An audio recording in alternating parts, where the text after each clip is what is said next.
Alright, y'all, so I'm back with another Bible reading. I kind of got a sore throat, I'm not gonna lie. I've been having one for a couple of days, so I'm hoping everything's good. Hopefully, this will go away tomorrow. But I'm on numbers 15 to number 16, and we're just gonna be reading these two pages, so I'm gonna start right now. Alright. Old and older, who has complained against me, shall enter the promised land. Only Caleb, son of Josephah, and Joshua, son of Nun, are permitted to enter it. You said your children would become slaves of the people of the land. Well, instead, I will bring them safely into the land, and they shall inherit what you have despised. But as for you, your dead bodies shall fall in the wilderness. You must wander in the desert like nods for 40 years. In this way, you will pay for your faithlessness. I'm pretty sure that's how it is, faithlessness. I'm not too sure. Until the last of you lies dead in the desert. Since the spies were in the land for 40 days, you must wander in the wilderness for 40, a year for each day. Bearing the burden of your sins, I will teach you what it means to reject me. I, Jehovah, have spoke. Every one of you who has conspired against me shall die here in this wilderness. Then the 10 spies who had insisted the rebellion against Jehovah are striking fear into the hearts of the people were struck dead before the Lord. Of all the spies, only Joshua and Caleb remained alive. What sorrow there was throughout the camp when Moses reported God's words to the people. They were up early the next morning and started towards the promised land. Here we are, they said. We realized that we have sinned, but now we are ready to go into the land the Lord has promised. But Moses said, it is too late now. Now you are disobeying the Lord's orders. Return to the wilderness. Don't go ahead with your plan, or you will be crushed by your enemies, for the Lord is not with you. Don't you remember the Amalekites and the Canaanites are there? You have deserted the Lord, and now he will desert you.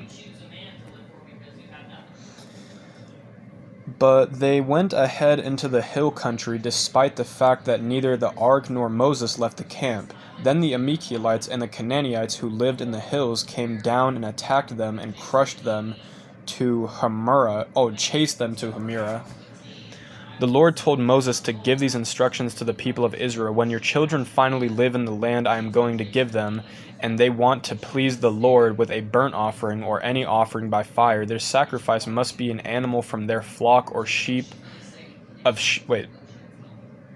from their flocks of sheep or goats, or from their herds of cattle.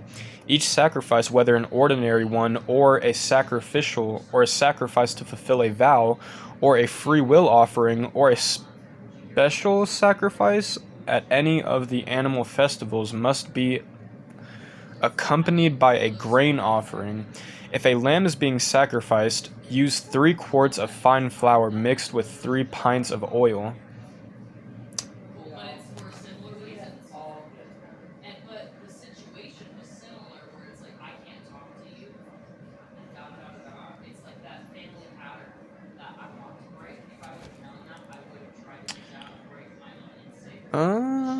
Sorry, I kind of got lost. Accompanied by 3 pints of wine for a drink offering.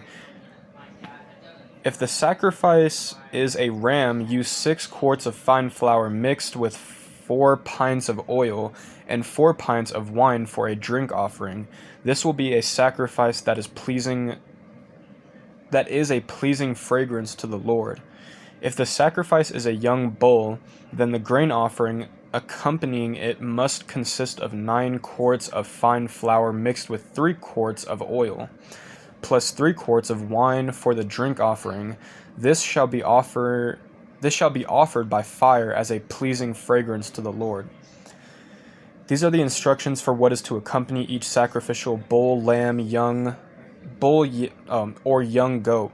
These instructions apply both to native-born Israelites and to foreigners living among you, who want to please the Lord with sacrifices offered by fire, for there is the same law for all native-born or foreigner. And this shall be true forever from generation to generation. All are equal before the Lord, yes, one law for all. The Lord also said to Moses at the time, Instruct the people of Israel that when they arrive in the land that I am going to give them, they must present to the Lord a sample of each year's new crop, by making a loaf using coarse flour from the first grain that is cut each year. This loaf must be waved back and forth before the altar in a gesture of offering to the Lord. It is an annual offering from your threshing floor and must be observed from generation to generation.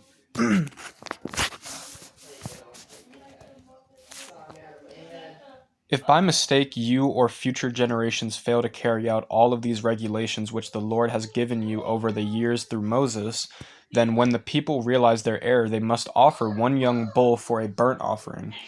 It will be a pleasant odor before the Lord, and must be offered along with the usual grain offering and drink offering, and one male goat for a sin offering. And the priest shall make an atonement for all the people of Israel, and they shall be forgiven. For it was an error, and they have corrected it with a sacrifice made by fire before the Lord, and by their sin offering. All the people shall be forgiven, including the foreigners living among them. For the entire population is involved in such error and forgiveness. If the error is made by a single individual, then he shall sacrifice a year-old female goat for a sin offering.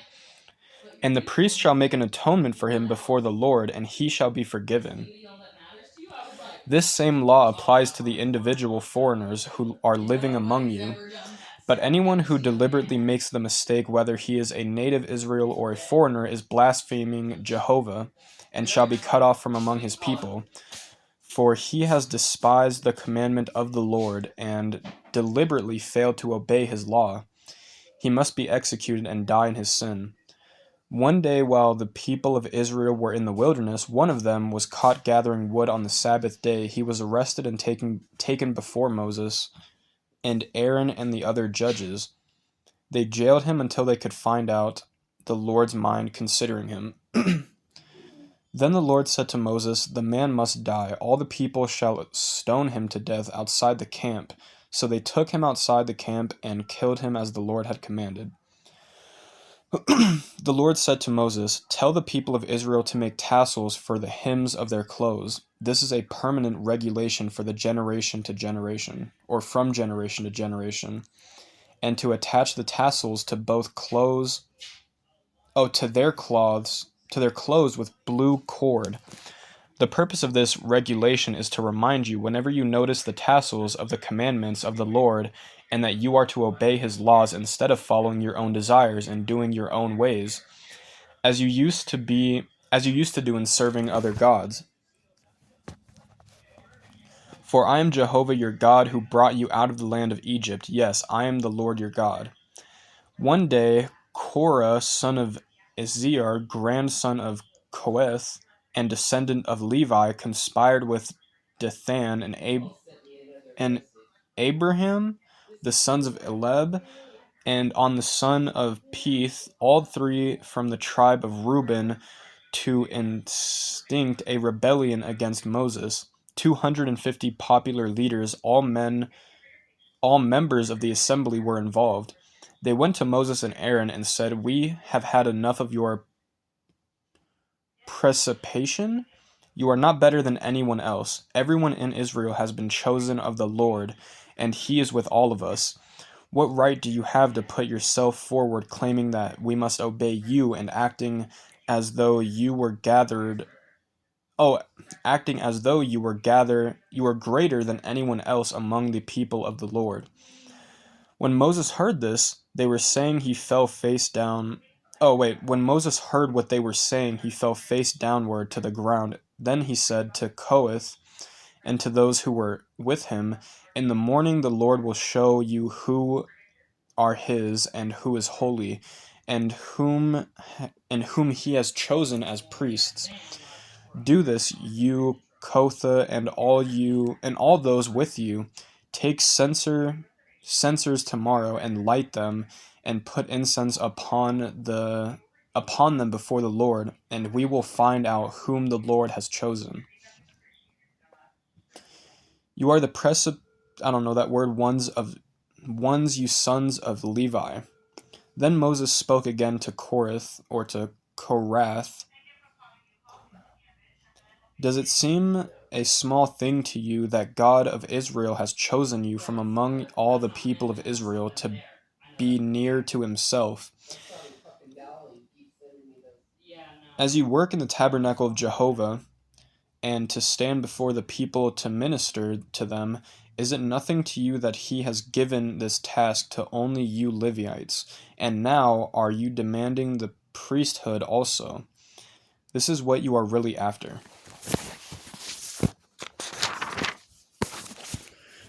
This is why you are revolting against Jehovah, and what has Aaron done that you are dissatisfied with him?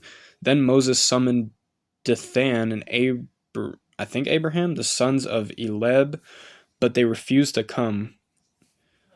Okay. I think that's where I'm gonna leave it off right now. I'm on Numbers 16 to page 128 to 129, also to Numbers 18. And today I actually was able to read that pretty good, so I'm pretty proud of myself for that. But again, I don't really have. It's just the same message as always, you guys. Just try your hardest to stay away from any sin. It doesn't matter what it is. Try your hardest to just, and again, take this book with a grain of salt because, again, I do feel like the Old Testament is very important, but I feel like the Newer Testament does kind of show that there has been a little bit changes. But no matter what, you should still obviously try to follow all of these commandments. You should still try to be a good person. You should not, it's pretty simple, but just try your hardest to stay away from any sin, no matter what it is. And, every day if you feel like you need God, pray to Him or just ask Him to help you. I know I do that a lot, and sometimes it definitely feels like, oh, well, I'm praying to nothing, but the thing is, it's just like a teacher, kind of. If you're doing a test, they're not going to want to be, all up on you and helping you because then you're not getting through the test. You're getting, you're basically just getting pulled through the test. You're not actually learning anything.